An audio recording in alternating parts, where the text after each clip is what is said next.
I've got to give this episode of Boruto Naruto Next Generation some props. It actually managed to make me care about a throwaway villain.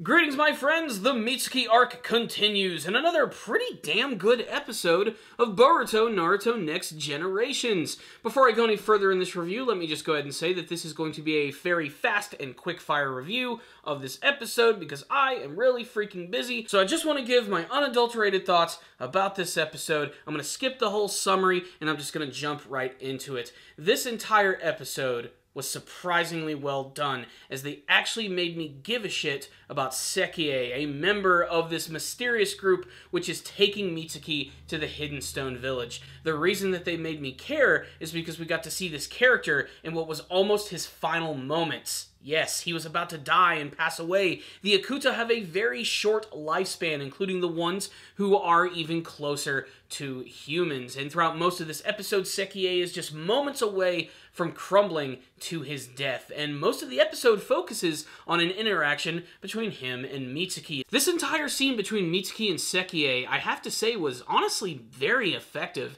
especially considering that these two characters are incredibly similar and very different all at the same time. They're both manufactured humans. The only difference is Mitsuki seems to be a little closer to the real thing, yet he still in many ways is kind of a blank slate, and that's sort of what draws him to Sekie. These are two characters who are desperately trying to learn what it means to be human, and Sekie is an Akuta, so he doesn't really have the luxury of being able to live the same lifespan as a human, and thus he's incredibly curious about what it means to truly be human, even the most smallest and weirdest and regular of things, just the normal things that people go through in their everyday life.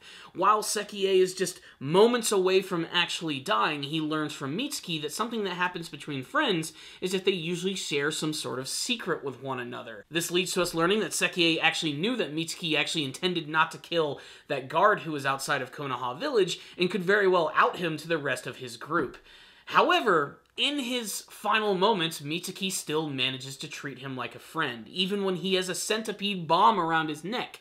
This ends up gaining the admiration of Sekie, who decides that he is not going to tell his group about this, and now that these two are friends, they share a bond together, a secret with one another. It's a really great moment, too, because all of his other friends come back and they're like this close to just killing Mitsuki, but luckily Sekie is able to sort of gain a little bit of humanity in this very small moment. It allows him to become even more attached to Mitsuki, and honestly, the actual scene itself is incredibly powerful.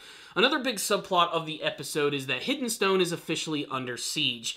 There is a scene where Kuratsuchi is actually attacked by Lord Ku and his goons, and she seems to be having a tough time against this guy, and apparently there is some sort of history between these two characters, at least what is implied by Kuratsuchi. I have to say that this guy at least has to have some sort of skills to pay the bills if he's able to subdue the frickin' Tsuchikage. Speaking of which, it looks like Inoki is officially on his deathbed, something that they're building up in this episode, and I don't know if I should take it seriously. Is he really gonna die, or are they just building up a joke about the fact that no matter how old Inoki gets, that old fucker is going to live forever? So what's the rundown on this episode of Boruto Naruto Next Generations? Honestly, this was a really decent episode.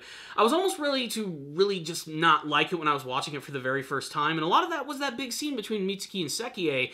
Until about halfway through, I was like, whoa, this is actually really great characterization for both of these characters right here, considering how incredibly similar and how different they are. They actually made me care about Sekie, a character that I originally thought of as just a throwaway, one-off, fillerish kind of villain. But the fact that he's been this instrumental in actually helping Mitsuki understand who he is, what his will truly means, it shows that he's a pretty instrumental character, and I think that's really impressive. I also really love the scene with Kuratsuchi. I love watching her fight when she covers her fists with rocks, fighting against Lord Ku, which, who knows what the deal is with this guy. I'm really curious to see what this entire plan is going to be, and how this is turning into actually a pretty epic arc thus far. It's going to get really exciting from here. So if you wanted some good characterization for Mitsuki and even for these villains right here, you're actually going to get a lot of it in this episode. They're surprisingly sympathetic, and you have to realize that they're basically just these weird tools which were created by some sort of madman for some crazy plan, which is almost certainly going to be convoluted. What I will say is, this was a solid addition to the series.